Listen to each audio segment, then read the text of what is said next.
জিম্বাবুয়ের বিপক্ষে 5 ম্যাচে টি-20 সিরিজের চতুর্থ টি-20 ম্যাচে আগামীকাল মিরপুরে মুখোমুখি হচ্ছে বাংলাদেশ।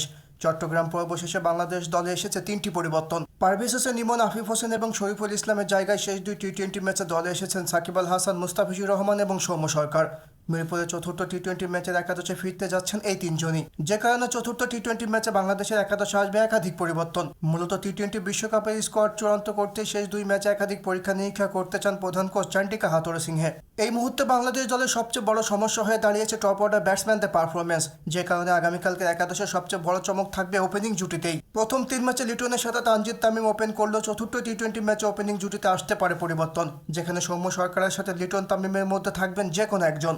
দীর্ঘদিন ধরে অফ ফর্মে রয়েছেন জাতীয় দলের top order batsman Liton Das. জিম্বাবুয়ের বিপক্ষে প্রথম 3 টি-20 ম্যাচে ব্যাট হাতে পারফর্ম করতে পারেননি এই টপ অর্ডার ব্যাটসম্যান। 3 ইনিংস মিলে করেছেন মাত্র 36 রান। অন্যদিকে জিম্বাবুয়ের বিপক্ষে প্রথম 3 ম্যাচে ভালোই খেলেছিলেন তানজিদ তামিম, একটি হাফ সেঞ্চুরি সহ 105 রান করেছেন তিনি। তবে সৌম্য সরকার না থাকায় প্রথম 3 ম্যাচের একাদশে সুযোগ পেলেও চতুর্থ টি-20 ম্যাচে তামিমকে বসিয়ে রাখতে পারে টিম ম্যানেজমেন্ট। মূলত লিটন দাসকে রানে ফেরাতেই তামিমকে বসিয়ে রাখতে পারে বাংলাদেশ দল। তাই তো লিটনের সাথে ওপেনিংয়ে দেখা যেতে পারে সৌম্য সরকারকে। ইনজুরির কারণে প্রথম 3 ম্যাচে দলে ছিলেন না সৌম্য।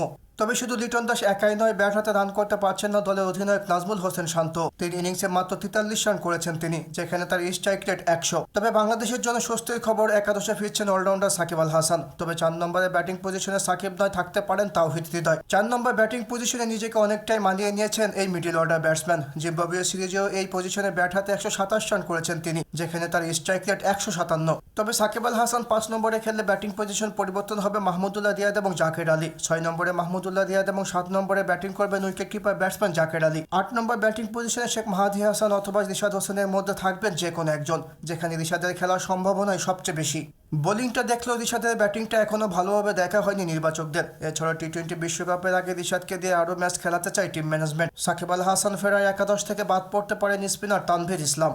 পরিবর্তন আসবে ফাস্ট বোলিংয়েও। আইপিএলে খেলে দেশে ফিরে দলে ঢুকেছেন ফাস্ট বোলার মুস্তাফিজুর রহমান। প্রথম 3 ম্যাচে বিশ্রামে থাকলেও আগামীকালকের ম্যাচে একাদশে ফিরছেন তিনি। তার সাথে একাদশে অনেকটাই নিশ্চিত অলরাউন্ডার মোহাম্মদ সাইফুদ্দিন।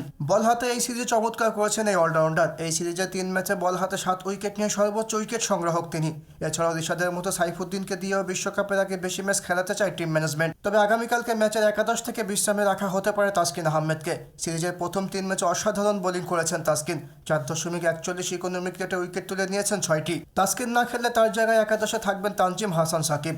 ইতিমধ্যে চট্টগ্রামে প্রথম 3 ম্যাচে জয়লাভ করে সিরিজ নিজেদের করে নিয়েছে বাংলাদেশ দল। মিরপুরে আগামী 12 মে অনুষ্ঠিত হবে সিরিজের শেষ এবং পঞ্চম টি-20 ম্যাচ। এরপর যুক্তরাষ্ট্রের বিপক্ষে টি-20 সিরিজ এবং ওয়েস্ট ইন্ডিজ এবং যুক্তরাষ্ট্রের টি-20 বিশ্বকাপ খেলতে ঢাকা ত্যাগ করবে বাংলাদেশ দল।